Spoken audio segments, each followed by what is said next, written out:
114-year-old professional membership association, and we are devoted to the promotion of international law and justice, both in the United States and all around the world. It's been great over these past couple of months to see so many people interested in virtual content from the Society. This webinar, which has been organized by the Africa Interest Group, will continue the series of virtual events that we've been hosting online. We'll also continue hosting virtual events throughout the fall. For instance, we will be highlighting our new series, International Law and the 2020 Presidential Election, What is at Stake, over the next couple of months. The first session on cyber threats and election interference is going to take place this Wednesday, August 19th at 1:00 p.m. Eastern Time, and registration is still open. For more information on this and all of our other fall events, please check back regularly at our online calendar, acil.org/events. This series of fall virtual content is going to culminate in our annual mid-year meeting. For more information on that, including notifications on when we're going to be opening registration, please visit acil.org/midyear meeting. Lastly, before I keep you from the content any further, I'd like to say just a couple of things about the Zoom webinar format itself. I know we're all intimately familiar with Zoom these days, but please note that we have disabled audience chat, camera, and microphone participation. We are going to be having a live interactive Q&A period at the end of the panel. To participate in that, all you need to do is click the Q&A button at the bottom of your screen, and then you'll type in a question. You can do this at any time throughout the panel. The questions will primarily be answered at the end. I have kept you all from the content long enough. It's my pleasure now to turn things over to one of our two moderators and co-chair of the Africa Interest Group, Ijeoma Onanogbu, to announce the speakers and to kick things off. Thank you, Ben. Thanks for the introduction. Thanks for the summary about ACIL. Thank you for this. The theme for this webinar is the role of Africa in addressing remote work post-COVID-19, the UN Sustainable Development Goal of economic growth. I'm delighted and happy to have in my midst wonderful jurists, lawyers, professors, legal minds who continue to raise the bar in the legal profession. To kickstart this webinar is the keynote speaker, Professor Damilola Olawiyi. Professor Damilola Olawiyi is a professor of law and Deputy Vice Chancellor for Academic, Research, Innovation, and Strategic Partnerships. Also the Director of Institute for Oil, Gas, Energy, Environment, and Sustainable Development at the Ede-Ekiti University, Nigeria. His recent book publications include Effective Industry Law in Africa and the Human Rights-Based Approach to Carbon Finance. His topic is the effective implementation of the SDGs in Africa post-COVID-19, the role of strong institutions. My pleasure to welcome Professor Damilola Olawiyi. Thank you very much. I'm trying to share my slide now. If you can enable me to be able to do that, that would be great. Thank you so much. While I wait for that, I should say how delighted I am to be with you, Ijeoma, and congratulations to Mohammed on his recent election as co-chair. When you have a relative that is doing well, you like to show off and tell the whole world you know them. And for the AIG, I like to say that I was one of the immediate past co-chairs, and now I can boast about that because the group is doing very well. So congratulations for keeping the flag flying and even for going beyond, above and beyond what we were able to do in the very recent past. And I hope that the innovation behind this idea of having this seminar series will illuminate the very best of what Africa can do to move further and take its place as one of the leading continents when it comes to the application and implementation of international law And I think what we're talking about today is very topical and important given the events that the world is living through. Let's see if I can. Okay. In terms of I hope you can see my slides now. Yes, and I'll be talking about the effective implementation of SDGs in Africa, the role of strong institutions. And as I was saying, this is a very important topic, given the pandemic, its effect on trade, on commerce, and on the economies of many parts of the world, especially the already vulnerable economies. And we'll see how those already vulnerable economies can now gather themselves up and begin to take steps that will lead them to not collapsing under the weight of this very invisible enemy that the world is fighting against. So I will, after this introduction, I will talk a little bit about the Sustainable Development Goals in terms of where we were in Africa prior to the pandemic, and what the pandemic has done in terms of whether further stifling our ability to respond. And then I would begin to talk about the role of strong and effective institutions in responding. Everyone has focused their response to the pandemic mainly as remote work. Of course, that is one of the elements of the response, but I will emphasize here today that that is just one element. There are other elements that will be part of that strong institutional response that we all need. So I'll talk a little bit about the SDGs. Of course, they are aspirational goals that since 2015 have shaped, countries of the world have come together to say, well, over the next 15 years, by the year 2030, we hope to make progress in these goals and achieve some of these developmental aspirations. And the whole aim is to ensure that by the year 2030, some of the most pressing challenges facing the world would have been addressed. Of course, the problems divide themselves very neatly into three: the social problems, the economic problems, and the environmental problems. And this follows the path of previous work done on SDGs and on sustainable development in the past. Ever since that report by the Brundtland Commission, we've all thought of the sustainable development as development that meets the need of the present without compromising the ability of future generations to meet their own needs. And those three pillars have been important. And since at that time, the whole world has been trying to ensure that we make progress on all three pillars without leaving one behind. Prior to the SDGs, we had the MDGs that were meant to get us there by the year 2015, which of course we are still far away from getting there. And now we have the SDGs that will get us all there by the year 2030. And like I mentioned, the SDGs provide a framework for tackling some of the fierce and invisible enemies facing the world: poverty, hunger, climate change, political instability, corruption, financial crime. There is something in it for each of these problems. There is something in the SDGs for each of these problems.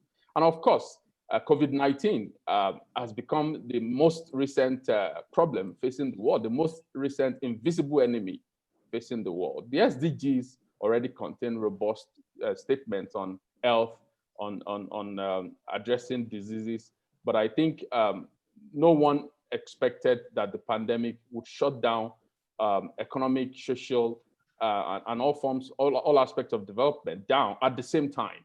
And that is why it is a very fierce challenge that, the question now is, how can we respond? And how will the SDGs lead us to responding in a coherent manner? Of course, prior to the pandemic, Africa already had its own pre-existing conditions. The truth is that Africa was already, as a continent, was not on track to achieve the SDGs due to pre-existing challenges that are known to all of us: endemic poverty, weak governance, systemic corruption, environmental pollution, unreliable power supply, as well as human rights problems. Again, even poor technological advancement and the likes were already issues that African countries were struggling to deal with. Now, we all know the statistics that for, more than 600 million people in Africa live without electricity, for example, while a lot more rely on non-commercial fuels for eating. There are challenges relating to development, stunted economic growth in many parts of Africa. So many African countries were already trying to deal with these problems, and they were already, before the pandemic, there were signs of progress. There were signs of progress. For example, there were important gains in infrastructure.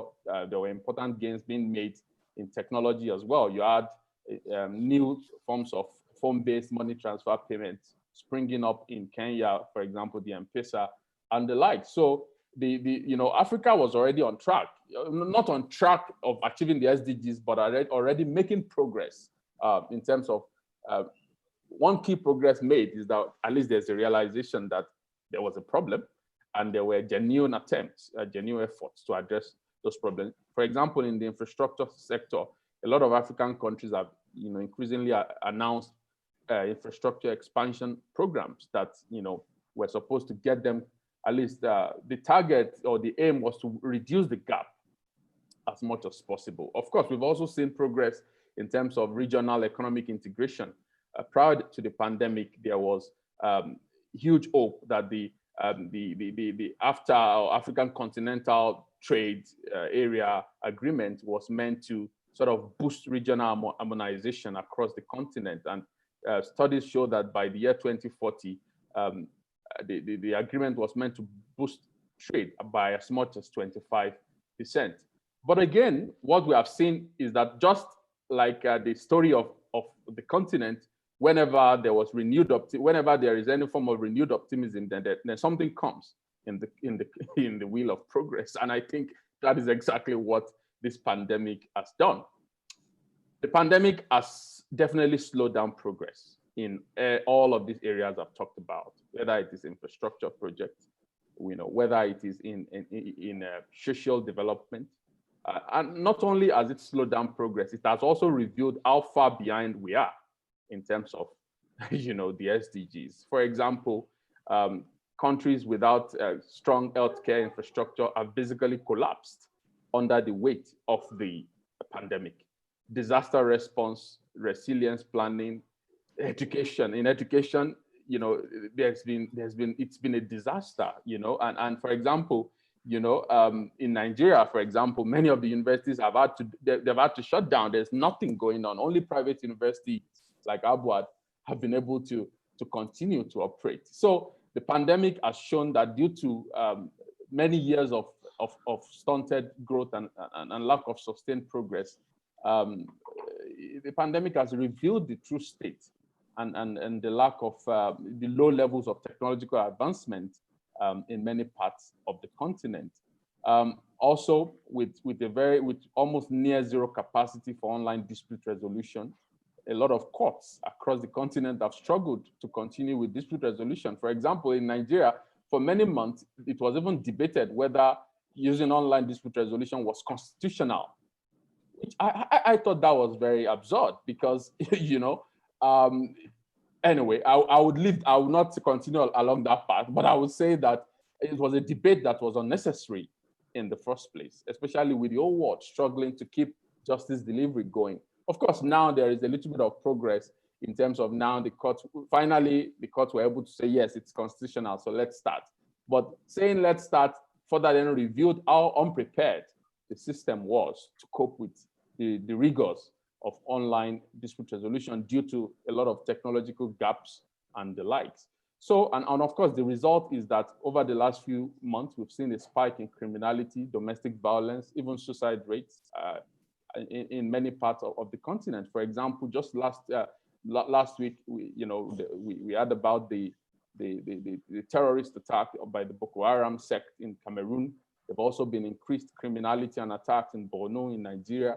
So you've seen a spike in criminality, and you can trace all of that to slow response, number one. Number two, you can trace it to the fact that a lot of stakeholder community engagement initiatives that were ongoing in these conflict zones had to be altered. And of course, the result is spike in criminality.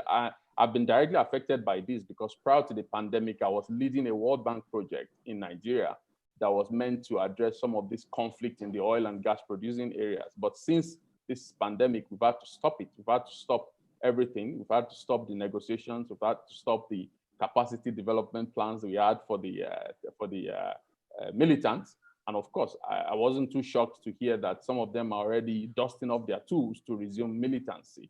So the pandemic has altered our progress. And I developed this chart so you can have an idea of where we were prior to the pandemic and how the pandemic has affected progress more. You see that under the economic pillar, you have SDG number 1, no poverty, zero hunger, decent work, economic growth, and the likes. And when you want to look at the state of many African countries, you can easily look to their GDP as well as, and you see that, you have countries like Qatar with 0% poverty and with a GDP of 68,000, US 2% poverty, 62,000 GDP, Canada 46,000 and 0.7% poverty and 0.7 in England as well. But when you go to Africa, you see Nigeria at 92% poverty rate, and Nigeria was recently tagged as the poverty capital of the world because of that. You see Ghana at 56.9 and Kenya at 86.5. So prior to the pandemic, these were the pre-existing problems. Now, as the pandemic helped, no, it has not, because due to revenue loss, liquidity stress, recession, job loss, unemployment, some of these figures are going further down, and you've seen a rise in illicit financial flow, internet fraud, tax evasion, money laundering, criminal smuggling, and the likes. So the economic indicators were bad prior to the pandemic. And when you look at the COVID challenges, you see that unless something drastic is done, it might become a humanitarian crisis for many African countries. When you look at the social pillar, you see SDG 3 on good health and well-being, SDG 4 quality education, SDG 5 on gender equality and the likes. And when you look at the Human Development Index, which again is one of the ways to measure the social progress of a country, whether you're talking about life expectancy, life satisfaction, happiness, electrification rates, you see that normally with the HDI, a country with 0.8 and above is doing very well. A country with 0.7 is high, and low is below 0.55. When you look at Canada, you see life expectancy of 82 years, 0.9 in terms of HDI, which is very high. In the UK, 81 years life expectancy, 0.9 HDI. Qatar, 80 years life expectancy, 0.8 HDI. And in the United States, 0.9 HDI, 79 years life expectancy. And when you look at Africa, and these are some of the strong performers in Africa, I must say, and you see that the life expectancy in Kenya is 65 years, Ghana 63 years, Nigeria 53 years, Morocco 76 years. So the challenges were there, right? And COVID has added another layer to these challenges in terms of the SDGs. Higher mortality rates due to the pandemic. Due to the loss of recreational facilities, there's been a spike in depression. There's been a spike in insecurity, as I mentioned, higher rates of domestic abuse. We've seen a lot of videos circulating of entrenched problems of domestic abuse, which have now been heightened due to the lockdown. You've seen strained healthcare system, vulnerability of cities and the likes. And you've seen a spike in suicide rates due to distress and fear of contagion and the likes. So the problem was there, but now the pandemic creates another layer of social development challenges. On the environmental path, you see the SDGs, SDG 6, SDG 12, SDG 13 on climate change and the likes. And again, when you look at the water quality and sanitation index, you see another you see another layer of challenges. This figures show that 98%, there's 98% of water quality and sanitation in Canada, 95 in the UK, 95 in the US.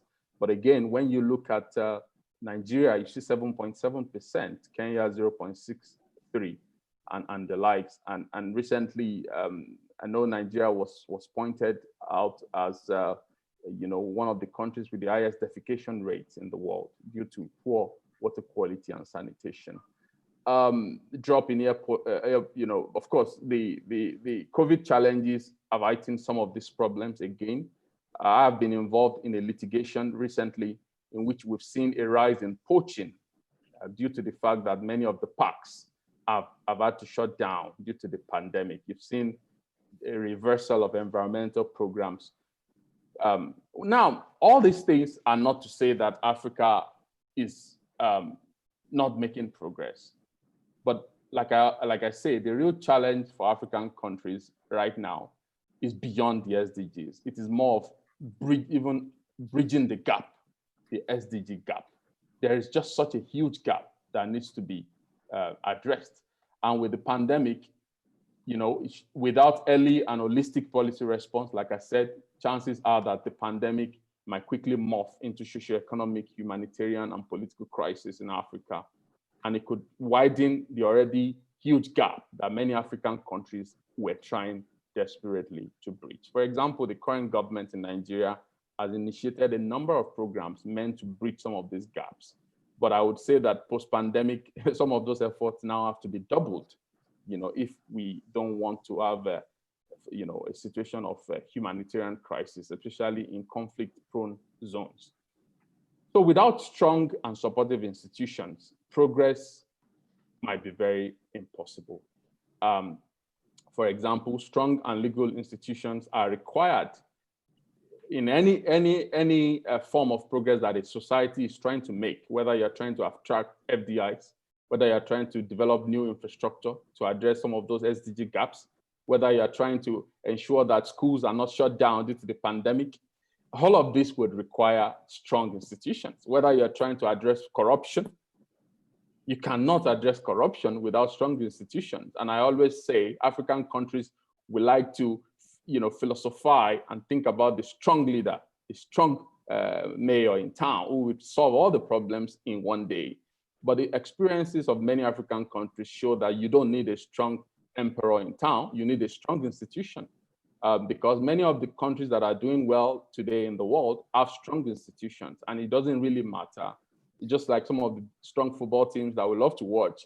Some of them are so good that I can coach them because they are so good. They have the structure in place. Not that I plan to drop my legal career anytime soon. But when you look at the World Bank's Doing Business Index, for example, it highlights what countries are looking for when they want to invest in a country.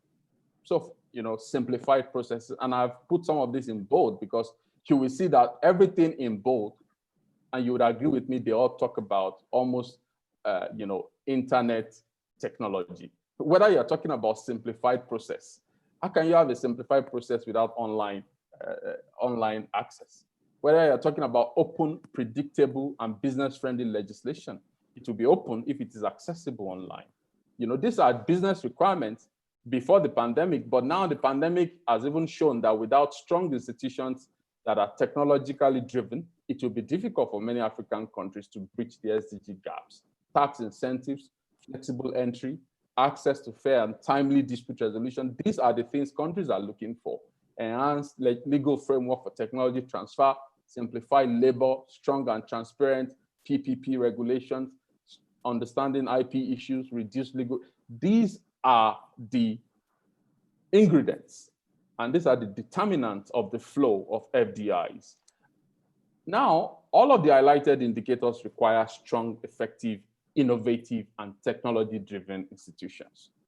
Without addressing the old developmental challenges of poor infrastructure, skill deficit, technological backwardness, it will be very, very difficult for African countries to bridge the gap. The pandemic has even stated, has underlined this further.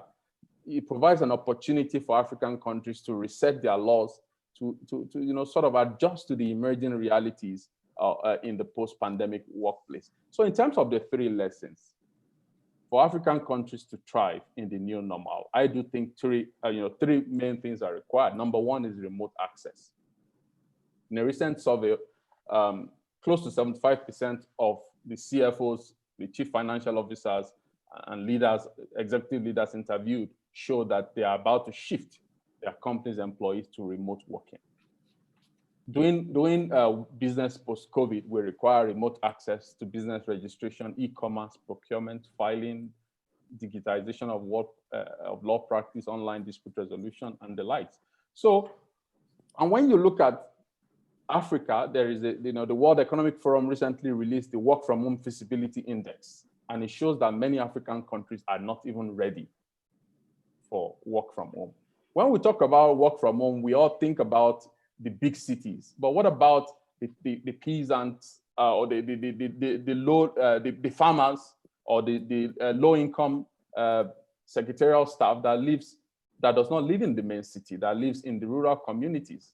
I know because some of the work I do, they are very close to those communities, in which when you talk of internet and remote connection, it's like, what are you even saying? So it will be very difficult to telework in almost all African countries, especially in the rural areas where there is, where they don't even have computers at home, or they talk less of a tablet. They don't even have there's high cost of internet access.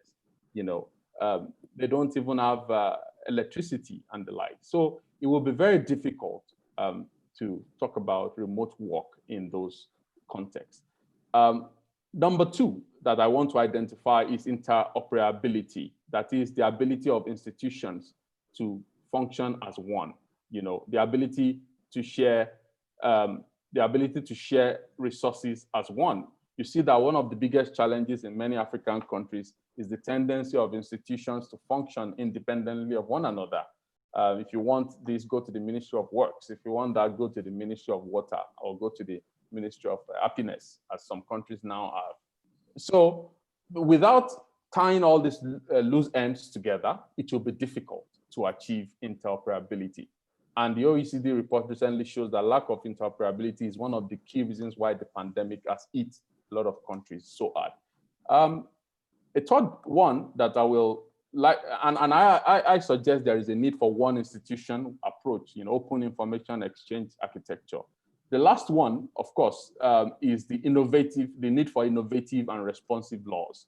With increased remote access, there is now a need for dispute resolution institutions to now shift and create opportunities for to modernize legal systems to ensure that they're able to meet the demands of resolving dispute online. For example, you have in Ireland and Netherlands and in the UK, they've introduced online courts to deal with small claims.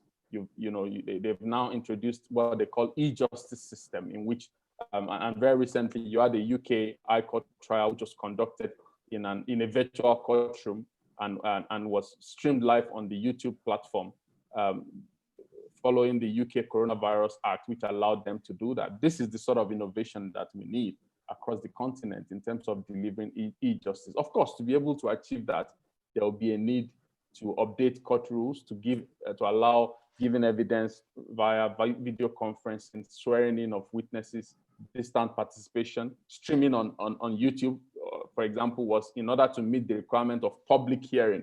It has to be public. It has to be available for. So, and so setting up this video infrastructure, and of course, before you can do this, you have to dismantle legal provisions that tend to say everything must be in person, and those constitutional arguments have to be dismantled so that you'd allow e-justice. So, well, the conclusion is that building strong, effective, accountable, and inclusive institutions has to be the basis and foundation of all post-COVID recovery plans, whether we're talking of economic planning, research, legislation, and rulemaking. Without addressing many of those old developmental challenges that make technology difficult, it will be very, very difficult for African countries to thrive post-pandemic. I think there is a need for us to focus seriously on a mix of structural and non-structural reforms. While the structural reforms will include designing, constructing, and upgrading current infrastructure in order to provide for telework, e-commerce, and e-justice. The most important and the non-structural measures would include putting in place laws to promote and encourage telework e-commerce, e-justice. And I look forward to the contributions of the panelists as we talk about telework, e-commerce, and e-justice. Thank you very much. Thank you, Professor Lawi. Thanks for that. Really informative. Thanks a lot.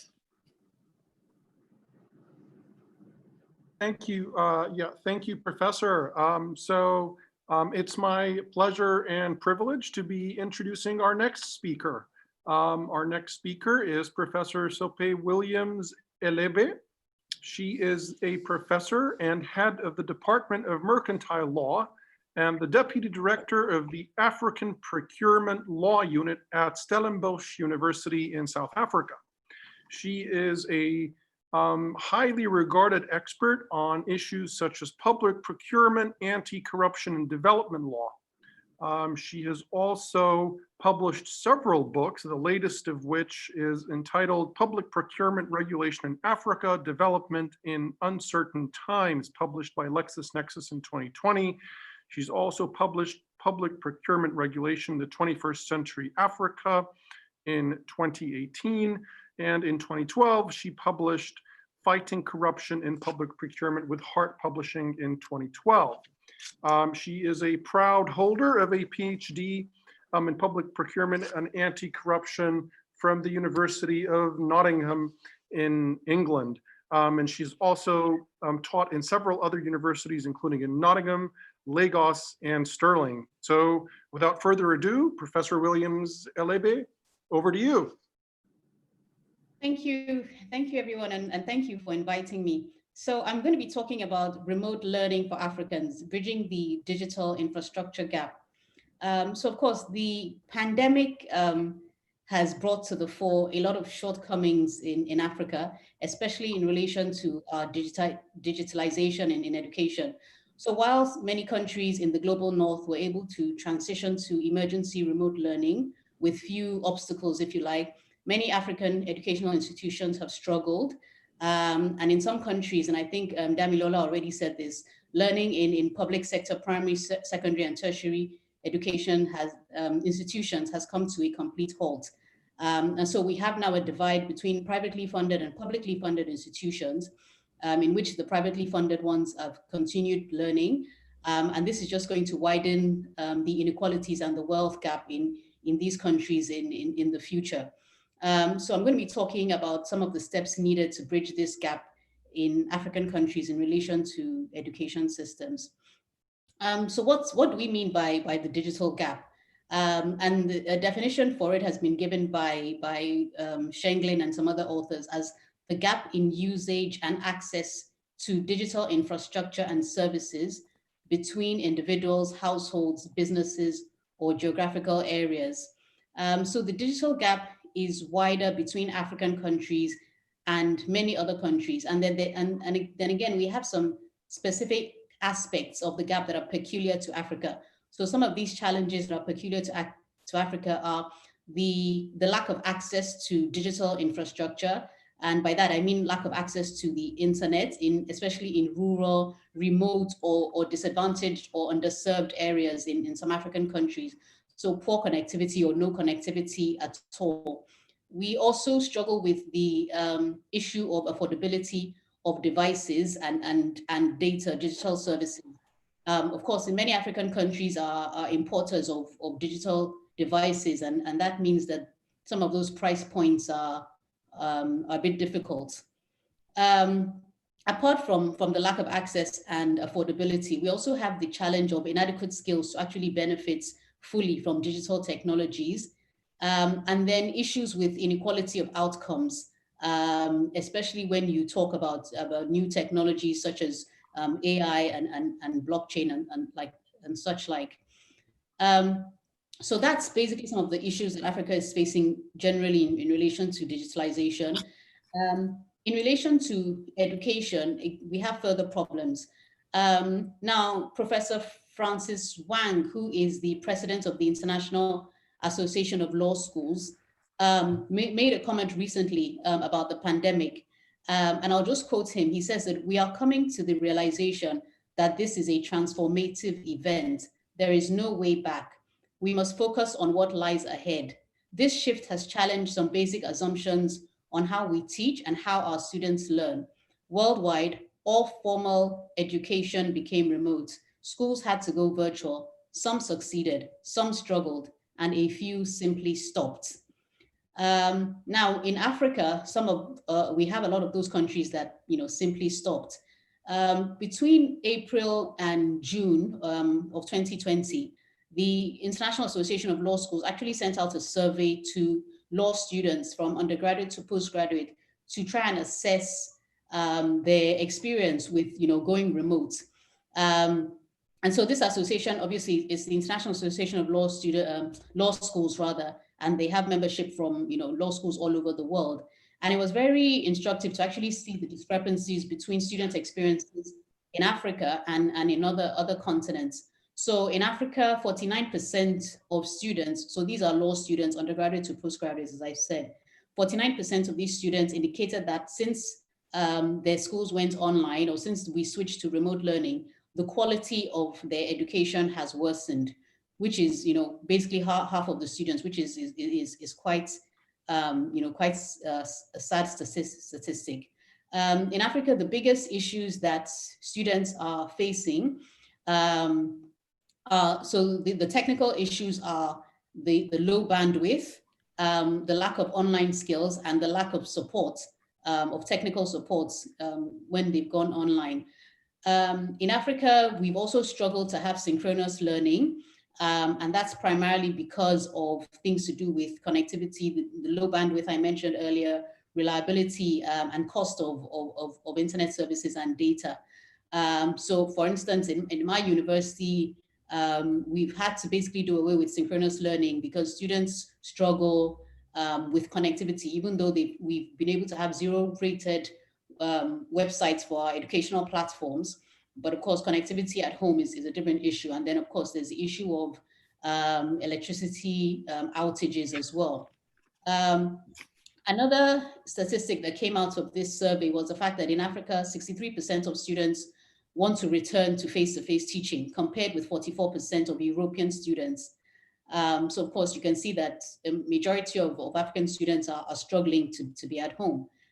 So in Africa, many universities, public universities, have stopped teaching completely since 2020. So Damilola already mentioned Nigeria public universities are not teaching at all.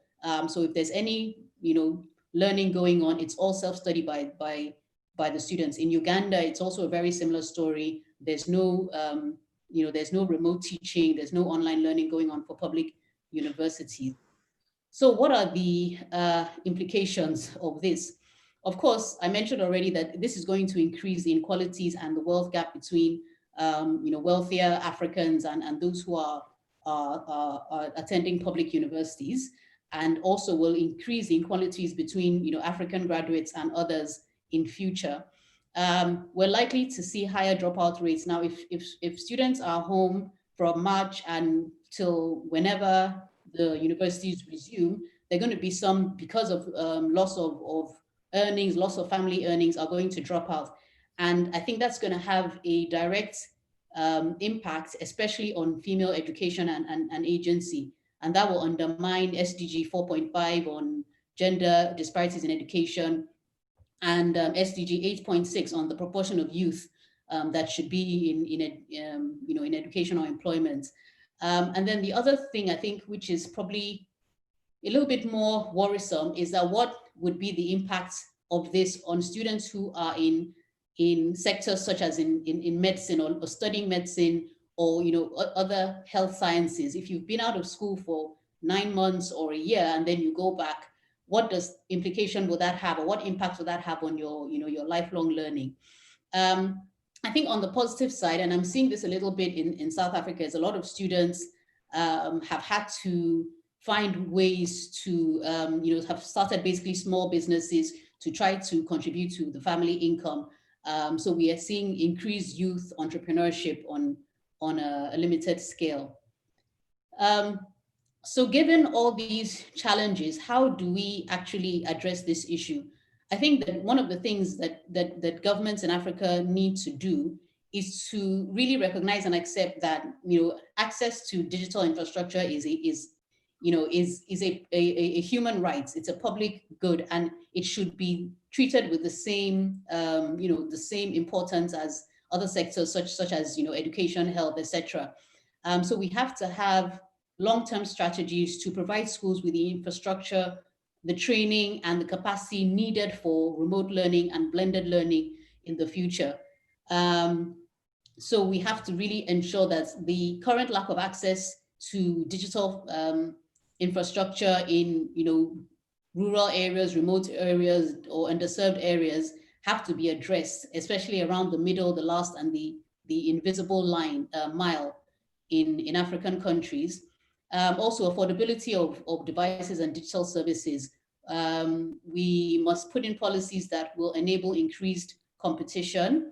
And also in terms of skills, I mentioned that one of the things that African law students especially are struggling with is the fact that they don't actually have the skills to actually take advantage of these digital technologies, even in relation to remote learning. So we have to really include digital skills in the primary school curriculum. And then for adults, we have to have programs for the reskilling and upskilling of the workforce. In terms of outcomes, we have to address issues around ethics in digital decision-making to ensure that there's an equality of outcomes and that the use of technology is inclusive. And finally, I think at regional level, we need to have consensus on managing issues such as privacy, cybersecurity, censorship, etc. And that is all from me. Thank you. Thank you so much, Professor Sobe. I like what you said about digital skills needs to be upscaled. We have to talk about that in the Q&A session. The next speaker is Mr. Osewekwu. Mr. Osewekwu is a partner in one of the biggest law firms in Nigeria, the Law Quest LLP, where he leads the employment law, HR, and immigration practice team.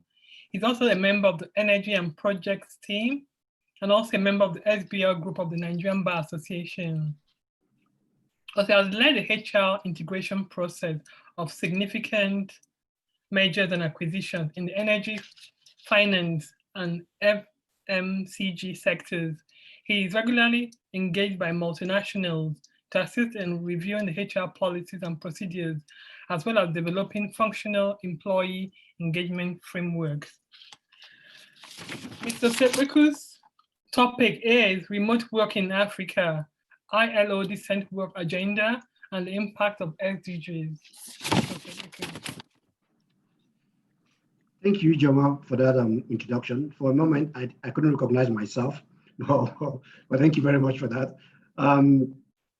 Fantastic presentation, Damilola and Shokwe Williams. Very a pleasure to be here to listen to everyone, and I'm quite impressed with the cross-pollination of ideas that have been thrown up, and some very interesting topics to discuss, to take further from here. And I'm sure that by the time we are through, there will be other platforms for us to take some of these ideas forward. So I'll be looking at decent work agenda, remote working, and its impact on the Sustainable Development Goals. And thereafter, I want to look at what we need to do post-COVID to kind of put a framework to some of these issues. So I'll start with looking at what is decent work agenda.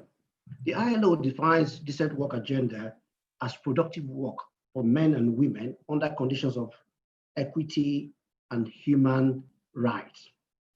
Now, the decent work agenda was some policy that was started by ILO in 1999, and is based on 4 pillars, which is 1, fundamental rights at work, social dialogue, social policy, employment, and entrepreneurship creation. So by 2015, when the discussions on SDG were going on, it was then agreed that these 4 pillars will actually form part of the Sustainable Development Goals. And if you look at SDG 8, it actually talks about decent work and sustainable employment. So to that extent, the decent work agenda has become part of the SDG goals as well. And so if we then move further down to look at remote working, I guess we all know what remote working is now. I think it's a topic that I don't think we've flogged it, but I think it's a topic that has been spoken so much about that I think everyone understands what remote working is. But the frightful thing is, and the recent research I was just carried out, it does show that it is less likely for poorer countries to have access to remote working. And when they meant poorer countries, obviously we're looking at African countries and developing countries, mostly in Africa. So chances are 22% of the workforce had access to remote working compared to the world average of about 38% or 58%, which is somewhat worrying. But then again, if you then understand, if you look back to look at the internet integration process or depth of internet access across the continent, Africa has a percentage of about 8% compared to the world average of about 58%. So that in itself will actually impact on remote working. But then, if you look at decent work, which impacts on SDG, and look at remote working has the capacity, if actually implemented properly, to actually eliminate, to actually help actualize one of the SDG goals, which is number 1, poverty. So if yes, how will I put it now? Remote working at the optimum, which leads to creation of extra jobs, it could actually lead to earning and end poverty, which is number 1 on the SDG goals. So to that extent, remote working is very critical. But then if you also look back and remember that in May, Africa signed up the AfCFTA, the ACTA, the Continental Free Trade Agreement, and we expect that some of the first deals will come in January next year, all things being equal. It creates a whole vista of opportunity for everyone, because people can definitely sit back in Nigeria and work in Kenya or work in South Africa or everywhere, because now there's free movement of services, albeit virtually. But to now tie this all up, for me, the most critical thing, because I'm looking at it from an employment point of view, is to look at how remote working and decent work agenda impact on SDG 16, which is peace, justice, and strong institutions. I won't dwell on strong institutions anymore because Damilola has done justice to strong institutions, but I'll look at access to justice. And critically, one of the parameters of justice is the fact that justice delayed is justice denied. So prior to 2010, using Nigeria as an example, when the third alteration to the Constitution kind of liberated employment law issues, you could actually have a matter go through the court process for 10 years. So if as an employee, you do get a judgment after 10 years, time value of that judgment is actually worthless. So now with National Industrial Court, it's easier. You can actually get judgment in a year or 2. That's fine. But now remote working, because again, judges are, if you look at it, they are also employees as well, and they can actually work remotely. If we have the infrastructure in place for them to work remotely, it means I can file my processes from anywhere. So my client doesn't need to travel distances because there's virtual hearing. And then this could actually hasten and fast track the process of justice. And so what you're then doing, you are even creating faster access track roads to justice. But however, all this being there, and we must then have to now look at what we need to do. And for me, we always look at structures, remote working, and then implement without looking at the contextual, our own contextual issues. So remote working in Africa, what do we need to do? One, we suffer from serious infrastructural deficit. Culturally, the way we see work is slightly different. And so prior to this time, remote working has been driven by issues around millennials, this disruption that technology and artificial intelligence has caused.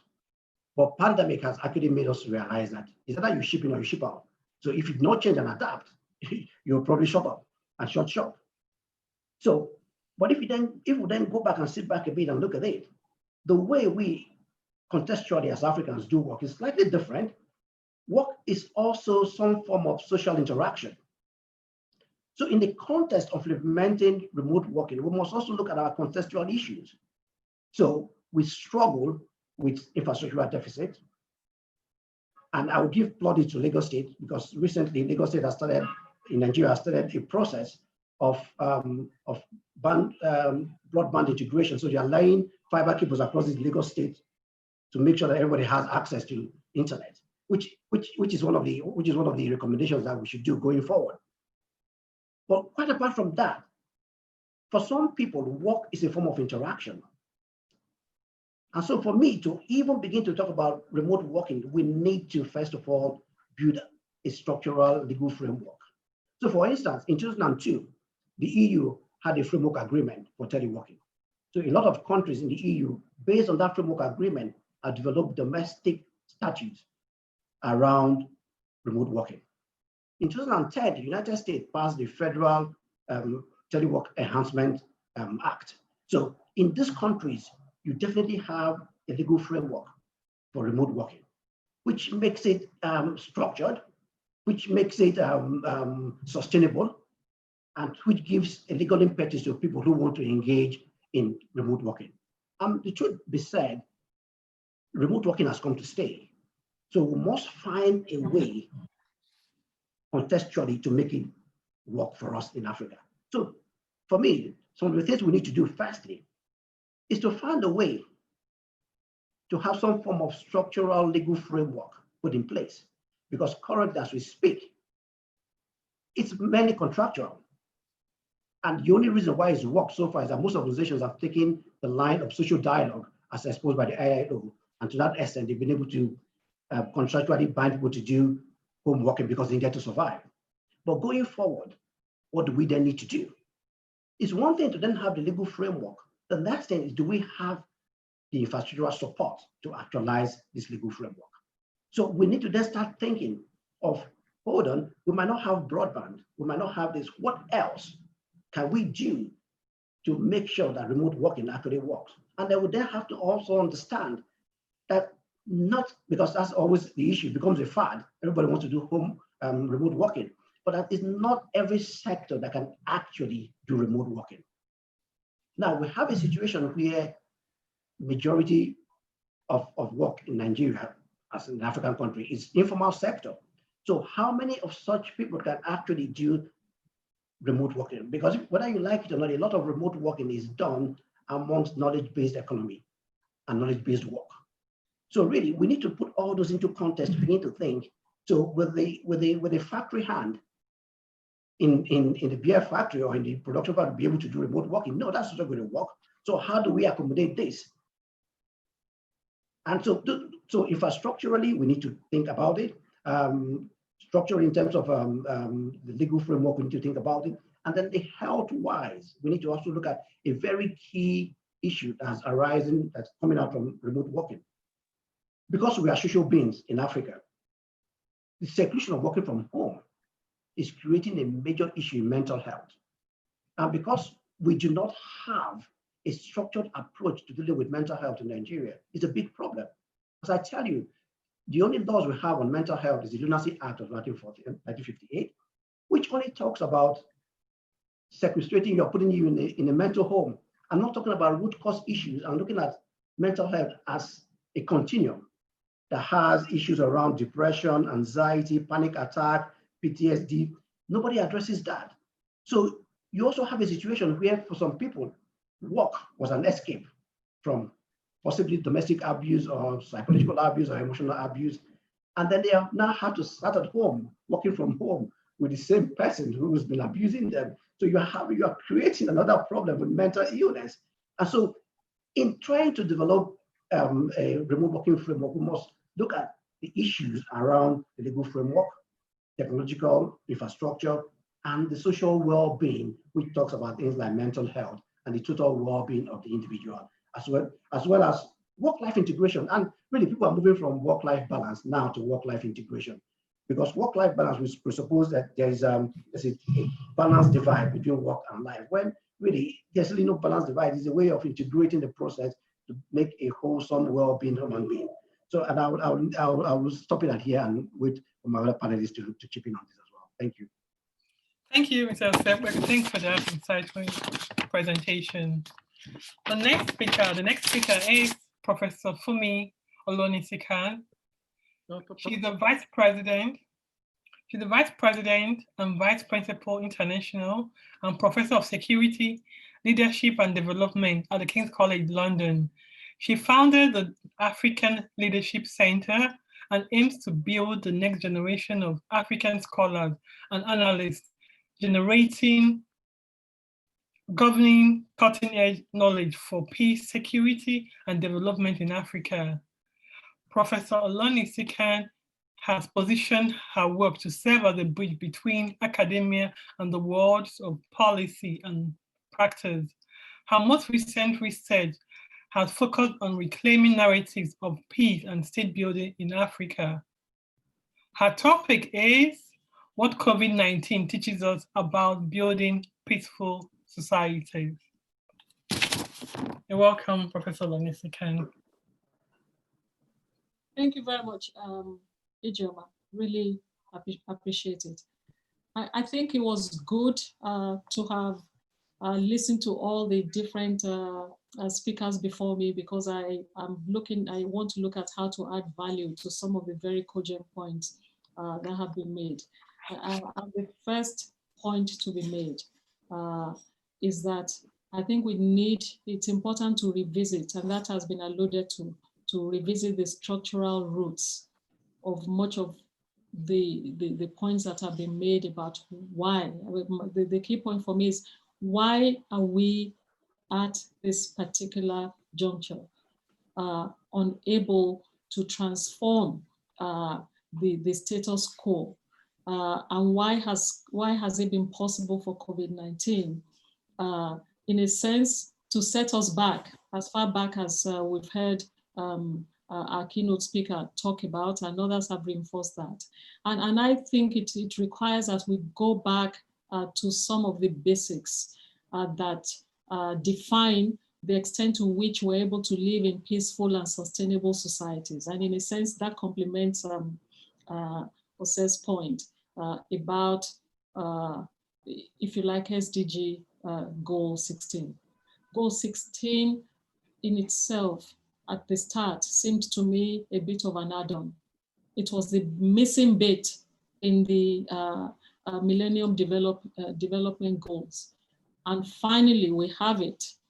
And I think there was much more we could have done. But even so, the strong statements that have been made around it can begin to allow us to ask a different set of questions. And therefore, the big argument to be made is that what COVID-19 did is to reveal the scale of the structural inequalities that prevent the possibility of positive peace. And positive and negative peace, I'm taking from Galton's notions of peace. The idea that the mere absence of violence is negative peace, and you need to go further to have the absence of structural violence in order to have positive peace. And I think, adding to that argument, what we had done, when you listen to Professor Damilola's keynotes, he talked a lot about how things were already bad before COVID. COVID makes them worse. And I think it's because we had been comfortable enough to be living to be keeping our institutions, just really hanging in the balance to help us maintain negative peace. I don't think the idea of positive peace is something that we were anywhere close to practicing in the first instance. So what COVID-19 did was to simply lay things bare. The hollowness of the kinds of institutions that we've been building. And I want to pose a question to us about whether actually it's a choice between institutions and leadership. And I take the point very much so that was made about this focus on strong leaders, because it cannot be about the focus on individuals who by themselves are going to suddenly make things better. That kind of leadership is not the panacea we're looking for. But what types of institutions? I therefore want to propose the notion of a deeper look at leadership infrastructure as a way of having a common conversation between, if you like, institutions and leadership. What do I mean by that? Because at the moment, what we see is a gap. There's a gaping hole actually between the kinds of institutions and structures and frameworks that we put on the ground, that therefore any day on any day, you can see the leadership infrastructure. You can see the hardware of it. And so the idea that we have our presidencies, our courthouses, the technical aspects that will feed into all of this, looking good. I mean, if I go back to if I wear my previous UN hat for a moment, we did all of these things in war-affected countries and developing countries. We would say the laws have been implemented. But we have taken UN resolutions and tried to adopt them. And then you go into parliamentary processes that will showcase what was done. In New York, all of the heads of state will come and really take the time to elegantly sign all of the protocols that we had. And you would domesticate them, you would think. And people would say we did. So on paper, everything looks just neat enough to maintain that precarious balance that will not tip us into direct and physical violence, but actually does not take us to where we need to be. And I think that's why the whole question of examining the leadership infrastructure is important. So therefore, I separate that hardware that is about the institutions, that help us put a framework together to govern life in common. That's the hardware. And those who manage the hardware have become so skilled at ensuring that cases will be heard, that ministries would pass, that parliaments will pass the right kinds of, if you like, the acts of parliaments will be passed and would have just enough resources to tick us, keep things ticking. And government departments would do their share. But the software of it is the canker that we need to be dealing with. The relationship between the managers of the hardware and the rest of society. What is the quality of that relationship? If I have passed a bill that is supposed to make things better for me as a human being, as a woman, the gender dimensions of it, the class dimensions of it have been laid bare by COVID. Kenya, a good example, where at least, even Nigeria as well, but Kenya came up with all of this data about the number of teenage girls that have been pregnant since COVID-19. In one county alone, Machakos County, 4,000 have been pregnant. Girls of between ages of 11 and 19 have been pregnant since COVID. That says a lot about what happens in the domestic sphere, but in the private sphere where we have kept people locked down. And I think that's why societal mobilization has been as skewed as it has been. The story of societal mobilization is not just an African challenge, by the way. It's been laid bare more in some parts of Africa than in others. It's a global issue, so you can actually see how some rich countries have also shown serious weaknesses in their leadership infrastructure because the existing trust in society that should have kept the two married, tightly was not there. And what you therefore find is an alternative leadership infrastructure that is created because of the hollow state, the hardware that is not working, and therefore those who should be building relationships with that governance arrangement routinely go to another place to look for assistance.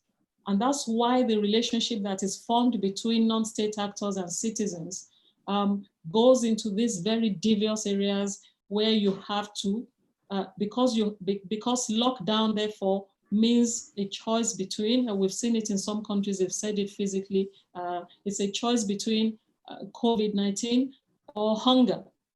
And many have said we've chosen COVID-19 over hunger, we've chosen to go with COVID instead of being hungry.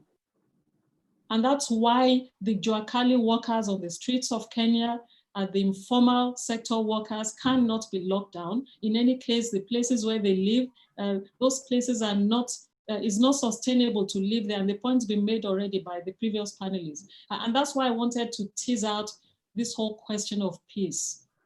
What is it that COVID has taught us about what peaceful and sustainable societies ought to be? I think it's taught us that we have all this time focused on particular kinds of unhelpful leadership frameworks that will focus on individuals and so-called strong leaders. There's nothing so-called, and the point has been made. We have also focused on very, very hollow institutions and technical processes that have nothing to do with the relationships that ought to forge, if you like, a justice system that provides equal life chances. So far, the unequal life chances are so grave that we see the gender inequity, we see the class inequity, and therefore we can no longer reconcile them. The software is nowhere near being part of the hardware. And I think for me, those are the questions around positive and negative peace that we need to deal with, because unless we deal with the rebuilding of those relationships, we're just going to be piling more on the legal, technical, political, technical, the hardware element that will mean nothing to the vast majority of society, but will deliver justice a little bit for you and I. And I think I want to stop there. I just wanted to tease out that, that in a period of COVID, New Zealand, Germany, all these other countries that could, because the US is also really is a matter of degrees, not too different from some of our countries at the moment in terms of how they have managed COVID. And remote work might be one element that everyone is getting right, even middle-class people in Africa, if that divide is not there. You and I are on a different part of the divide. And so it's important that we think about the alternative leadership infrastructure that we have created, for good or bad, if we're going to think about the delivery of aspects of the SDGs in ways that would serve Africa well in the long run. So far, it's not. To my mind, the point has been made, but we need to correct that. And I think the COVID moment allows us to be able to correct it. Thank you. Thank you very much, Professor Olonisika. I like what you said about COVID has actually exposed lots of inefficiencies on the continent, which is so true. We'll see how we progress from here. Thank you. So I'm going to introduce our last speaker, but first I must say that this is the second time that I've heard Professor Olonisaka speak, and it's always such an inspiring, always such an inspiring speaker. So it's lovely to hear you speak again, Professor. So our final speaker is, I can tell you, a giant in the world of arbitration. He is Professor Mohammed Abdel Wahab. He is a founding partner and head of the international arbitration practice in Zulfiqar Partners law firm. He's also an academic. He's the chair of private international law, and he's a professor of international arbitration in Cairo University. He is a vice president of the International Chamber of Commerce International Court of Arbitration, and has received far too many awards in the area of arbitration for me to list. So without further ado, over to him. Go ahead, Professor. Thank you very much, Professor Hillel. It's a great privilege and a pleasure to join my esteemed colleague on this panel. It is quite a treat to have a diverse panel on a number of topics. Normally, we get too much caught up with our specific sectors that deny us the pleasure of hearing different perspectives regarding certain matters. So it's indeed a pleasure. And I think Professor Hillel has given me more credit than I deserve, but I will endeavor to keep up with the excellent presentations made by my colleagues. I did mention before we start that I'm speaking last, so I get to say I concur with all of them, which I do. Let me briefly say, of course, the enlightening keynote by Professor Damilola is great and much appreciated. The e-learning approach to things with the COVID by Professor Williams, also very much appreciated. I also enjoyed the aspects on remote working by Mr. Okipoko, and finally, Professors Olunisake and I could not agree more with Professor Hillel regarding the moving statements she made, especially the choice between COVID and hunger. I think this last statement has driven politicians across the globe, especially on the continent, to take measures different from what has been advised in terms of lockdown. No, states are not going to go into lockdown. At best, some curfews, strict measures, and then finally lifting everything so that the economy can move forward. What I intend to do is to address you on a more optimistic side of things. I am not an optimist myself, but I see a great opportunity for COVID-19 for Africa. And I will mention why in the next few minutes that I have before we open up the questions. My point today, and the title I've chosen, is that COVID-19 as a transformative catalyst for change, online justice systems, opportunities and prospects for Africa. I've written widely and addressed audience on African aspects for a number of years. And I think Africa has risen to the level that of global attention. Everyone now has a great interest in Africa, and it has been the case for years. And now it's the time whether Africans want to take the lead or enjoy the backseat ride that for generations we have enjoyed, unfortunately. But now is the time to take the lead. COVID-19 has been for the first few weeks, at least the first registered case on Africa, the known one, was on the 14th of February 2020, and it was in Egypt. And of course, since then, African states, no less than 52 countries have registered cases. But the first few weeks were what I call a clock stopper for state institutions. Everyone was hit by a wave that we thought maybe for Europe, the US, everyone was waiting for their turn. And when it showed up, it has resulted in a shutdown in the court system. So private justice through arbitration or other alternative means was the only option. And quite right, I have to say, and what I call it, the arbitration snowpiercer has managed to navigate its way and offer justice when courts have not managed to keep up, at least for the first few weeks, until courts had to adjust either by moving to an online platforms that were not ready or tested, pilot projects that were forced into. So in fact, COVID has catalyzed the process everyone was speaking out long before. So that was the showstopper or clock stopper in terms of the economy, at least for countries that went into a lockdown mode. In Egypt, for example, from day one, they realized that a lockdown mode is not an option. So we had curfews that have been subject to stringent and relaxed measures over the weeks until lifting everything finally end of July. Not because that there are zero cases, but because simply you're trying to contain the pandemic in a way which apparently cannot be contained in any country. And I think it's fair to say that we can expect a second wave coming either by the end of this month or the later on. But I mean, the second thing is the COVID frustration, what I call the incline, recline, and decline of the measures that we've seen, from lockdowns to curfews to precautionary measures to opening up despite the ongoing crisis, because it is a crisis. But amidst this crisis that has hit the continent and the globe at large, there are opportunities and lessons to be learned. And I think one of the foremost opportunities for Africa is that it has accelerated the digital transition. COVID-19 has shown that technology is neither a luxury nor an option. It is a requirement. If you want to do business, if you want to maintain either through e-learning on postgraduate, undergraduate levels, remote working through law firms, doing business and offering e-services, we have seen over the past few weeks an unprecedented increase in the number of e-services that are provided across the continent, despite the lack of readiness, the digital readiness by the continent in this respect.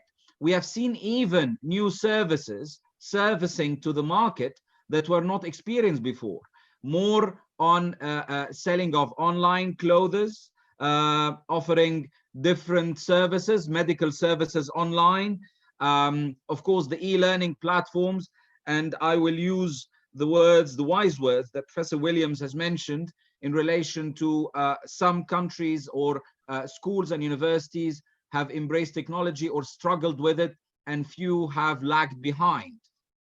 The point is, this digital transformation is now taking place across the continent. Investments are being put in place.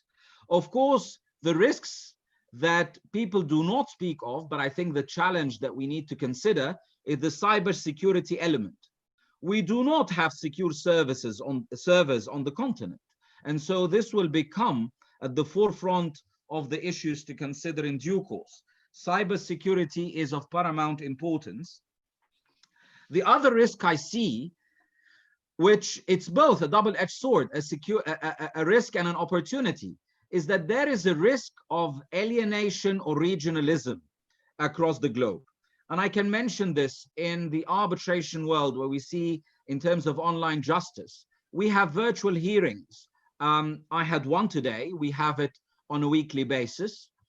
The challenge to many across the globe is that you may have parties in Singapore and in the US and in Europe. What time zone would work for everyone? You have now seen the opportunity that hearings that could have taken few days are now stretched over a couple of weeks, because you can only find the window of 4 hours a day where you can have everyone on board. This, I think, will inform the justice systems forward, the choice of arbitrators, not only tech-savvy people, but people that are closer in the time zone to you, so that you don't encounter problems regarding time zone differences. So that is a risk. The opportunities I see is that law firms on the continent, justice systems, be it court systems or out-of-court dispute settlements, have a golden opportunity now to rise above expectations and deliver the needed justice. Why? Because now you need to invest more into the ICT infrastructure rather than the physical infrastructure, which is very costly and requires a lot of work across the continent. One lesson to be learned, at least from Asia, is that, for example, fixed line phones were not very successful in countries like Nepal, the Philippines, where we've seen proliferation of mobile phones decades ago. Why? Because the infrastructure was too costly. So with mobile phones, it was much easier. The same for the continent in relation to justice systems. It is no longer necessary to build courts that occupy physical space that is large enough. We can have online courts, online platforms capable of sustaining the needed justice and the number of people that would have access to this platform at nominal cost and a fraction of the cost that you need for the normal infrastructure. I'm not suggesting a substitution, but I'm simply saying there will be hybrid practices and platforms that we see. The virtual office system previously across the continent, and I'm not sure whether my colleagues would agree with this, you would measure the credibility of institutions by their physical presence that you can see. If someone was offering online services, you would have a degree of skepticism, lack of credibility, and you would have red flags. Now, this has transformed our perception, created opportunities to rectify the misconceptions about that, bearing in mind the existing risks, of course. So the EADR, or the Alternative Dispute Resolution Promise, and the new service providers that have risen to offer services in a purely online world has increased over the past few weeks. Online dispute resolution is on the rise. We've been involved in that field for about 20 years, and everyone thought it was not workable. Suddenly, everyone is an expert on something that we see and we do, and we've been advocating for many years. So there is rise in e-services, e-products, and e-applications for justice systems. One of the golden opportunities to this is that the continent has been subject to a stigma of corruption over the years. And one of the things that the digital transformation offer is reducing this corruption. Less cash exchanged physically and more online services, possibly the transformation to e-government services will reduce corruption, which is definitely one of the goals to be achieved under Goal 16 of promoting just, peace, and inclusive societies.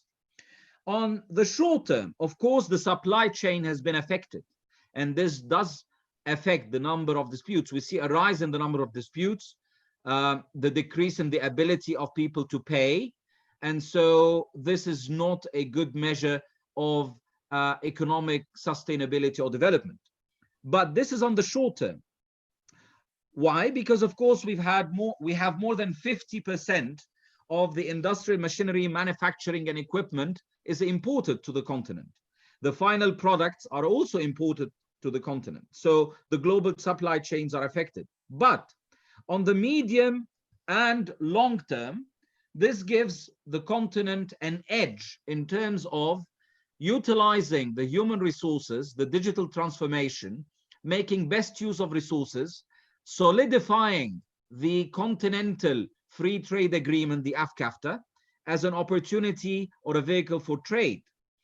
With that in mind, it is completely expected and reasonable to suggest that the continent in the next 5 to 10 years will experience an uprise and an unprecedented hype due to the COVID-19 pandemic in a positive way. So in fact, it is a catalyst. It has opened doors, opened eyes, opened windows, but at the same time, we've got now to take the decision what sectors to invest in, what type of dispute resolution services could be available online, how technology will revolutionize the way we do business and conduct ourselves and disputes. The future of the legal profession, contrary to many who say is uncertain, I say it is very certain. Very certain because there will be a rise in e-lawyers and tech-savvy practitioners. The dominant physical presence and appearance will gradually disappear. Will disappear to the extent that in years' time, people will crave facing face-to-face, meeting face-to-face. And I say that because people need to prepare themselves, equip themselves with that in mind, because there are certain services offered by lawyers that will in time disappear. We already see that in Europe, those engaged in due diligence are no longer the lawyers themselves in the US. There are companies who do it at a fraction of the cost. On the continent, people still do that, but it's going to disappear with the import and utilization of technology. The same thing, law is not just a sector that is immune or alienated from the technological revolution. Even at the medical sector, you find artificial intelligence applications on doing operations, treating people. And we now see applications of predictive justice that will find their way to the continent one way or the other. So we have a choice. Either we stand and enjoy the ride, or we take the lead now when everyone is on par and has been taken by surprise by the COVID-19 crisis. So Africa now has the opportunity to have an equal opportunity to race with developed countries who are also grappling with the current pandemic. And I think the edge that the continent has is that at the time of building its institutions and infrastructure, integrating technology while this is being done is much easier compared to other parts of the world where technology has been not properly integrated and a transformation is needed. I think the online justice systems are the future, whether we like it or not. And being part of it is a wise decision. The question is, we've seen even in Nigeria, beginning of May, criminal courts doing an online hearing and delivering a sentence virtually. So if that is doable, then at the very least in commercial, civil, and every type of dispute, this could be done. Now, arbitration has managed to live up to the expectations of the users by proceeding virtually, and practitioners are trying to adapt to this. Of course, the traditional practice of advocating or prosecuting cases is changing, and normally people are resistant to change and do not like to venture into the unknown. But as the time goes by and the pandemic continues, I think people will be at ease with the new practices that are finding their way into the dispute resolution world, and will inform the choices we make about the transformation and the transmogrification of the options and practices available to users worldwide, including the state court systems as well. I think these are my remarks before we go ahead into the Q&A, unless our co-chairs wish to address any other specific point. I'm very grateful for the opportunity and looking forward to a fruitful discussion. Thank you so much. Thank you, Professor Wahib. Thanks for that. I have a lot of questions on online dispute resolution, especially e-justice, but we'll talk about that during the Q&A session. To move straight to the Q&A session, we're going to find out from the panel if anyone has got a question, then we'll take it from there, and from there we proceed to the participants. So for now, amongst yourselves, does anyone have any question for any of the speakers? I have a question for you, Professor Mohammed.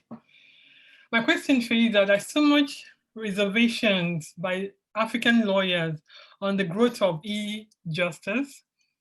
Part of the reservation they have is the loss of jobs, the loss of income. So they're all afraid that if e-justice or online dispute resolution comes into play, how are they going to make the money? Because some of the ways they make the money is through due diligence or through registering companies, or small things you and I take for granted in our own field. But for them, it's money. And how would you say? What would you say to them as a specialist? What would you say to them in this new world? As you rightly said, it's inevitable, whether we like it or not. E-justice is here to stay. Whether we like it, it's going to happen. It's a matter of time, a matter of when, not a matter of when, as a matter of fact. Yeah. Well, if you're not part of the steamroller, you're part of the road. But let me say the following. When you look at any field or profession, you will find over the past 100 years, at least, an evolution, a change. Whether it's to the liking of some or not, does not mean that the change is not taking place. I think people need to focus on the future and the projections of how the profession would evolve, and develop their practices accordingly if they want to continue to be competitive and existent. This means, for example, let me tell you, for disputes lawyers who are arbitration specialists, contentious type of disputes, for them, mediation and ADR is a threat, and they're not happy with it. Yeah. Does that mean that arbitration has disappeared or mediation is not being used? Not at all. They coexist as options. Yeah. To me, the COVID revolution or crisis has given us a window to appreciate that fighting technology is a lost battle. The question now is, how can you harness the technological tools available to serve the needs of the practice? I can accept the challenge that to what extent artificial intelligence, and I'm distinguishing artificial intelligence from ICT, because artificial intelligence is completely different. It's using algorithm actually to create systems that can resolve rather than facilitate. So we can debate the issue to what extent artificial intelligence can or should be integrated for some time at least. But we can't fight the integration of ICT into the dispute resolution field or into the legal field. People will lag behind, and it will become, very costly, not efficient. And clients, they want fast service, proper service with good quality, minimum cost. How can you do that without integrating an element of technology into your practice? So if you want to continue to practice law and be at the apex of those practicing, you have to join the league of people who embrace technology and harness it to your use. This is my immediate answer. Any other answer would not really satisfy people in terms of giving them what would be the future, because this is happening now, not a few years forward. Yeah. Thanks for that. Moving from the question to Professor Williams, you talked about the bandwidth being low on the continent. How would you address that in the situation where most Africans don't actually have internet? Some is not available. Even those that have it at all, it's quite expensive for them too. So how would you address this issue with regard to e-justice and online dispute resolution going forward? So that's what I was saying in terms of bridging the gap, that we have to have, or rather African countries have to develop a coherent policy, national policies, and even regional policies actually to address this issue. So we need to liberalize the markets for digital infrastructure. It cannot be purely a private sector affair.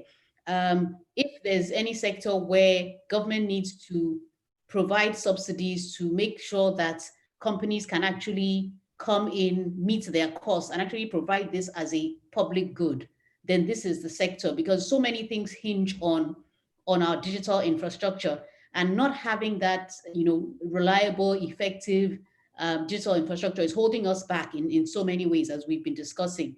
So I think, we really need our countries to have a strategy that they implement around digital infrastructure, around ensuring that even when they have policies relating to other infrastructure programs like roads or railways or pipelines or things like that, that there is a provision for an optical fiber link, setting up things like internet exchange points, ensuring that there's a market for backbone networks which connect other networks, which connect networks to each other. So a lot can be done, but I think having actually policies that African countries on a regional and a national level that are actually directed at providing this digital infrastructure and providing fiber optic cable and making that accessible across the country is the solution. Okay. Thanks for that. Thank you. Has any other person got any questions? Mohammed, do you have a question? Can I? There we go. Yes. Go ahead, Professor. Go ahead, Professor. No, I just wanted to jump in on that last exchange, because so can we envisage then, it seems as if the fastest, the quickest route to making e-justice accessible to everyone has to be through mobile technology and solar recharging. So you already have, so where is China in all of this picture? You have all of these tech companies in Africa, but you see companies like Techno that have taken extra steps to make things affordable, to put solar batteries and so on. Are we going to see, are we even going to be resolving disputes in that terrain in the foreseeable future? Because there's massive competition between technology companies that can deliver. Do you see the mobile phone being the instrument that delivers all of this the quickest? I'm just wondering. Thank you very much, Professor. My immediate answer is that mobile phones will be obsolete. There are companies now working on new technologies, 3-5 components and other, where it will be a chip under your skin. And it's not a sci-fi movie. This is a reality. So look at the mobile phones. You previously had the analog ones, which are the dummy phones. And now the ones they tell you they're subject to security breach because of the high tech and technology. And gradually handheld devices will be transformed into or reduced into a hand device itself. I think that is the future. Not that I'm 100% into that or supportive of this. I'm simply telling you it is happening. The pace at which technology is developed and becoming obsolete is just fascinating. The challenge, of course, is security, because the more, one of the things that have kept at least Africa out of the digital war, let me say that, is that most of the countries are analog in a way. So you can't suffer a cyber attack on the state when you don't have a digital institution in place. But with the integration of technology and the absence of cyber security protocols, this will bring in a new wave of cyber wars onto the continent, leading to denial of service attacks, stuff like that. The ones like we've seen, this is not unprecedented. We know of situations that have happened globally. So countries need to invest not just in the ICT itself, but in the security element and ensuring that the continent has sufficient servers there and the state intervening to offer those services to people instead of just investing in the physical infrastructure. So I was going to add to the issue of the bandwidth, and I'm thinking that as a continent, we need to be more creative. And I think it was a couple of weeks back, I read a report where Rwanda adopted drones in rural areas to kind of provide internet service coverage in the hinterlands. And that was quite dramatic for me, because instead of laying fiber optic cables and all that, what it did was to use drones. So between the hours of, say, 6 o'clock in the morning to 7 o'clock in the evening, the drones are flying over certain villages and providing internet services. So if internet service infrastructure is a problem, this is another innovative way where we can actually bridge some of these gaps. Just thought I should mention that. Rwanda actually is the Wakanda of Africa, to use the Black Panther movie thing. I don't know whether you've been to Rwanda. I've been twice. And it's a fascinating country. I'm only Egyptian, so I don't hold any Rwandan citizenship or any, but it's fascinating because the quantum leap that this country has made over a very short period of time is just stellar. Their court system, you know, arbitration, and I know this because part of the work we do in arbitration. Arbitration is showcased in Rwanda, not on the basis of speed, like in my country, where it's faster than courts, because that's not the case. The case can take a year from the first degree to the final judgment, less than a year, with automated court systems. They have judges with laptops and everything is integrated there, and they speak both languages, English and French, and it's amazing. But they advocate and promote arbitration on the basis that you have the ability to choose your arbitrator. So Rwanda is very advanced on this in terms of infrastructure, the policy, and what they're doing. So it's fascinating. I think the Rwandan experience should be showcased for other countries. And it's not really a function of being a rich state. That's not the case. It's simply of how you best utilize your resources to serve the needs of society. Yeah, absolutely. Absolutely. Absolutely. Yeah. Any other question? Maybe can I jump in here quickly? Yes, please. So maybe this is more the academic in me, and this is a question primarily to Professor Damilola about the SDGs.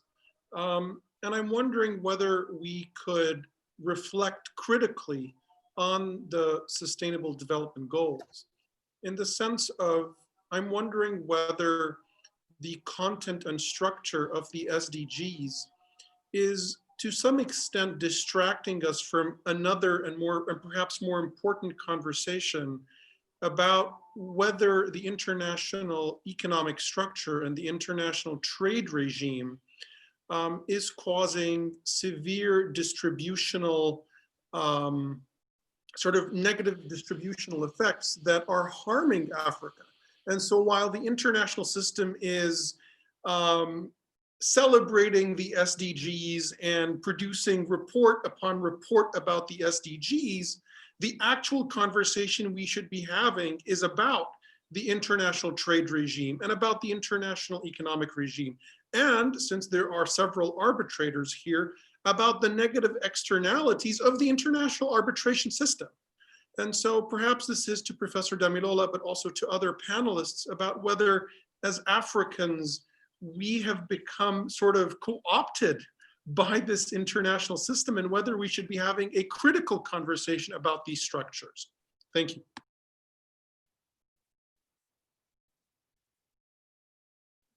Well, thank you very much for the question, Mohammed. I mean, it's a fantastic question, and it reminds me of what I like to say, that whenever you see world leaders and everyone rallying behind an idea, you better look very closely. It's likely that it's a soft law instrument that has no binding effect whatsoever. So it's very, it's a feel-good thing to support it, and that is the feel I get at times when I look at the attitude of many countries to the SDGs. It has become a document that everyone can, just raise up and say, yes, we support the SDGs. Of course, because there is really nothing binding or nothing concrete that will hold you, that you have to report back to the president, and you might get a flogging for for saying what you said. So it's a very convenient document. And I totally agree. The more inconvenient truths are difficult to face, especially in when you look at the lopsidedness of the world trade system, when you look at the the exclusionary nature of international arbitration, when you look at the difficulties Africans and African economies continue to face when it comes to accessing, selling their own products on a competitive basis globally. When you look at the fact that some of the key things that hold the economies of Africa strong are unable to access global markets, then you see that those are the inconvenient truths. That African countries then have to sit back and think of how to adopt, how to address rather. And I think the easy or the straightforward way to look at this thing is that international law tries to do a lot, but in the end, the solutions are at home. And African countries have to look inward and think of how to strengthen their own systems.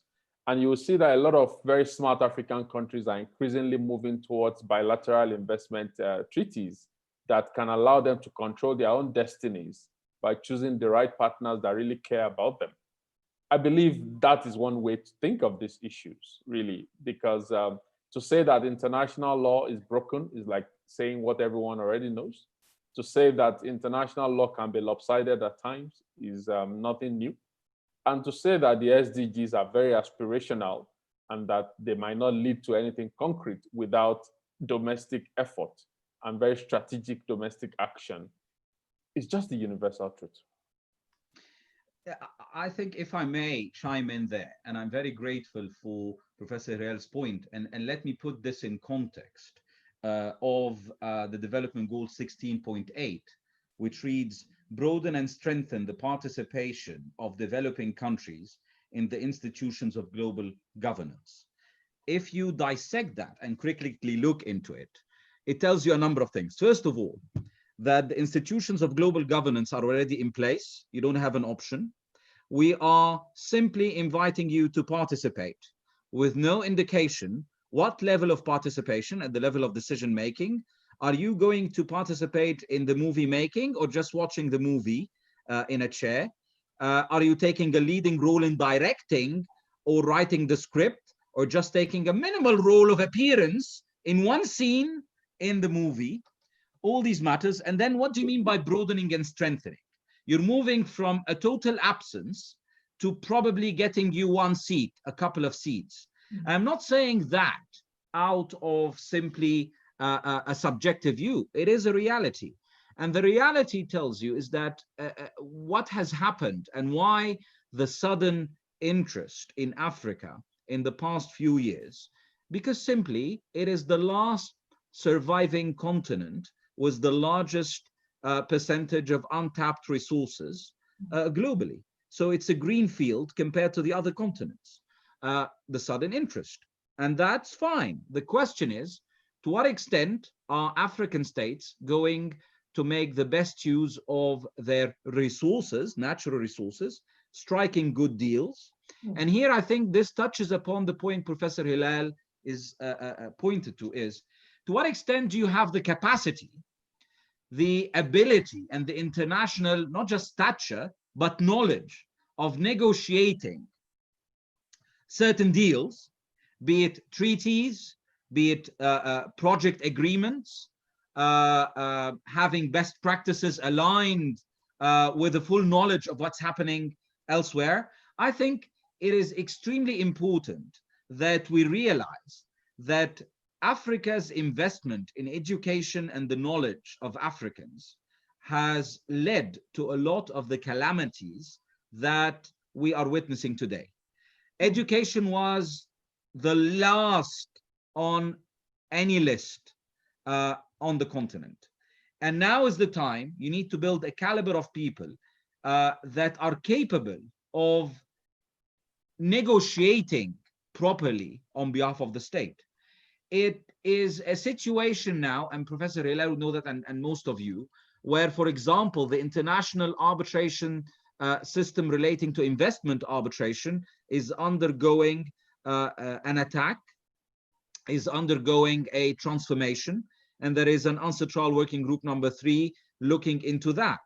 But when you look at the history of that, why the sudden and immediate attention from the European Commission, from colleagues from other countries, and saying that there is a backlash and the system is dysfunctional and not working, their view? It was only when developed countries got sued and when awards and decisions rendered against many of those countries got sued. But African countries and other countries have been sued for a very long period of time, and no one simply had an issue with that. But suddenly, when you realize that the system works both ways, and whether there are credible decisions that could be made against some of the leading nations, that they realized, oh, the system is out of hand. Look at this, and look at the same time at the WTO, how the system has become dysfunctional because of for example, the leading state, the US, is doing regarding the appointment of justice and judges on the WTO.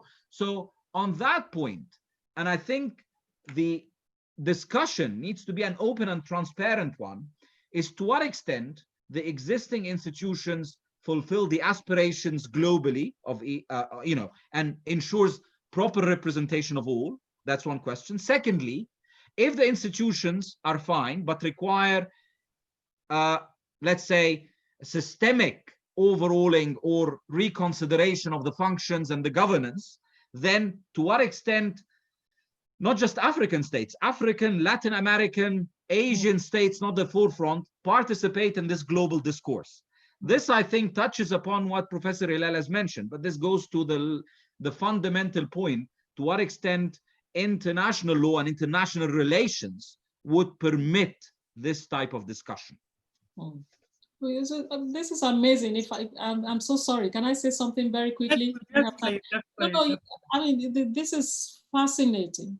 And the point that you both have made, I think actually also all 3 recent speakers made, our destiny is in our hands.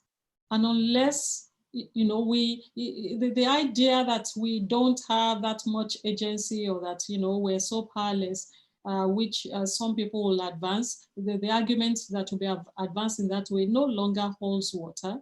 If we own our own natural resources, we should be able to negotiate on our terms what happens to those resources.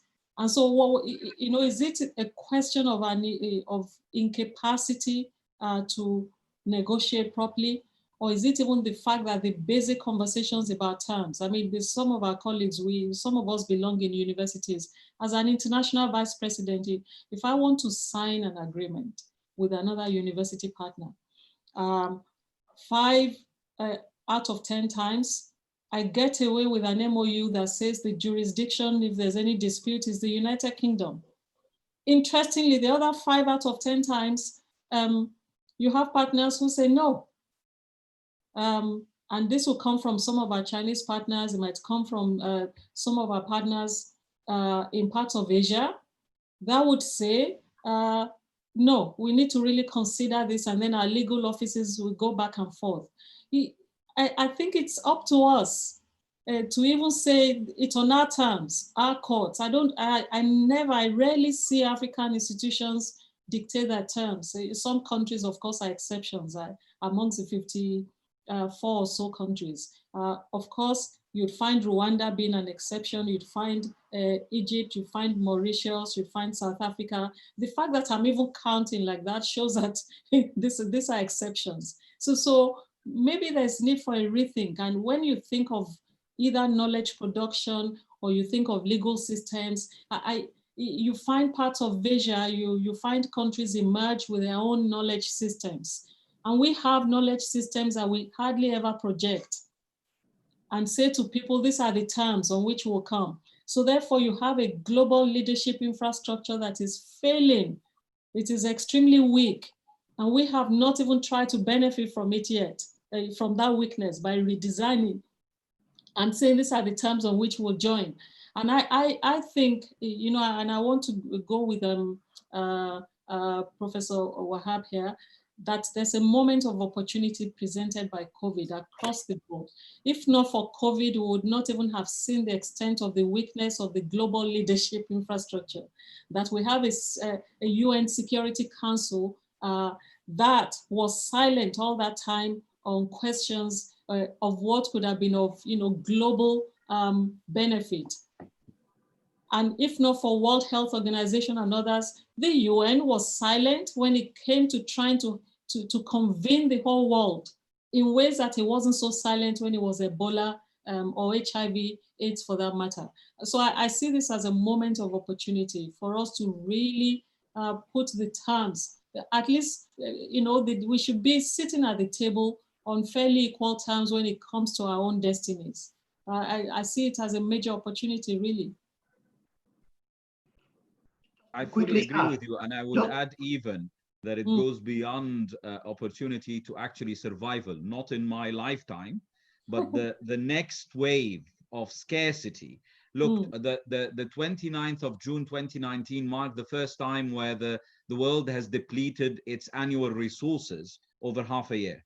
Imagine the continent has water resources, has food resources. In time, this will be the golden products where everyone is looking for. So it's a question of survival in years as well. Indeed, indeed. Okay, I was going to add, in all this, one thing that is critical is leadership. What we have in Africa, 7 times out of 10, are accidental leaders. Not, what I put it, not purposeful leadership, planned purposeful leadership. What we have is accidental leadership. And so if it's accidental leadership, the political will to actually push for some of these changes is not there. So what you see is a gap in leadership. And if we address that from a unique country point of view, address the leadership gaps first, and then as a block, we can then begin to do more. But what you see is that everybody is going their way because diverse interest in accidental leadership means that there's no political will to even drive some of these changes we're talking about. So we can have this conversation all we want, but if there's no political will based on practical leadership to see that these changes are actually done, we're not going to get anywhere. Because so I think we're in the wrong places. We as a people, so people like the academicians like yourselves and everyone must begin to get interested in the way the countries are being run. Must begin to ask questions of the political class and become part of the political class to be able to push some of these changes. I use Nigeria as an example. Some of the biggest changes we've seen in agriculture was pushed by the gentleman who is now chairman of Additional. Okonjo-Iweala did a bit.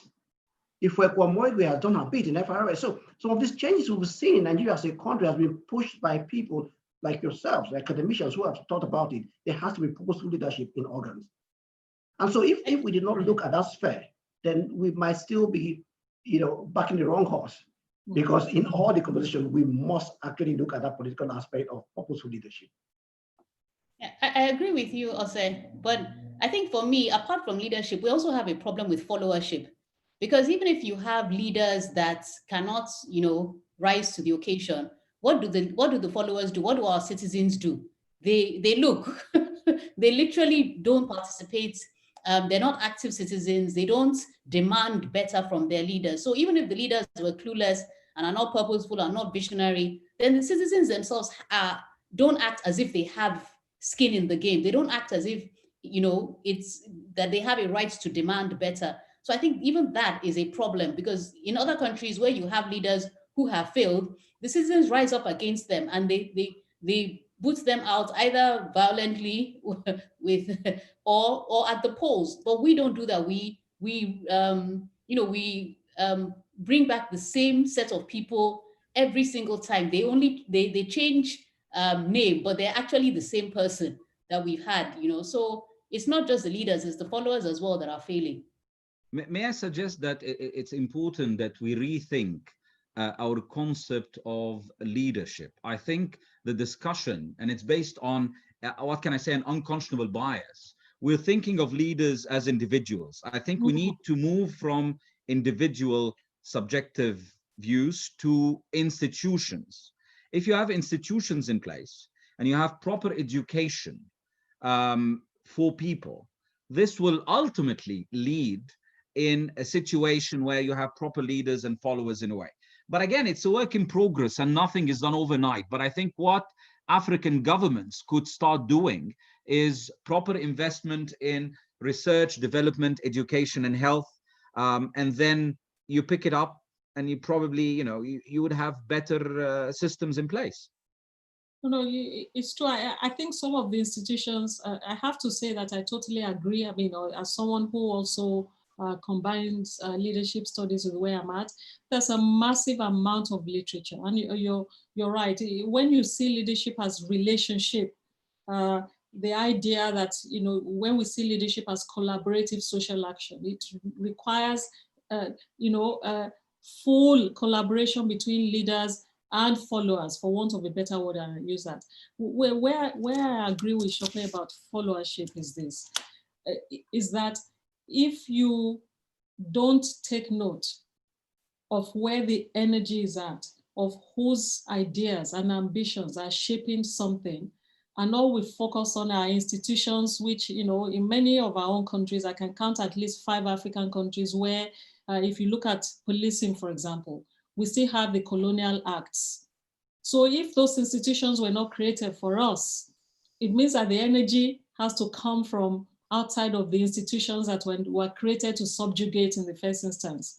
And so there's a lot of work to be done, because for those institutions to be strong enough, they have to represent the collective will. One of our fellows at the African Leadership Center, to make the point about followership, said, if we don't change the way we follow, they will not change the way they lead. And I think it's about looking at where the energy is at. And my worry sometimes is that we have over-invested in institutions that don't represent the whole, but actually at the end of the day represent, even at the global level, this is what's happening with the UN Security Council, represents a small group, a select few. And therefore, what people do is opt out of those institutions at the end of the day. But if we see leadership as a relationship between those who are asserting influence and an exchange of influence actually between those who have the situation in common, we begin to change the direction. This overwhelming focus on individuals who do not actually even serve the benefits of the majority, I think is the canker that we need to really reinvent differently in Africa. Thanks for that. Thank you. Any questions from the participants? We had one which has been answered.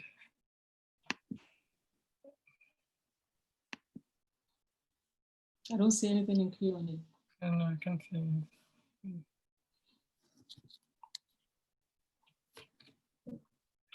Okay, it's 8 o'clock, it's 6 o'clock. It brings us to the end of this session. On behalf of Mohammed and I want to say thank you very much for all the speakers. We are really grateful for the wonderful, insightful, and informative presentation. All I want to say is thank you and thank you and thank you. Mohammed, any words from you?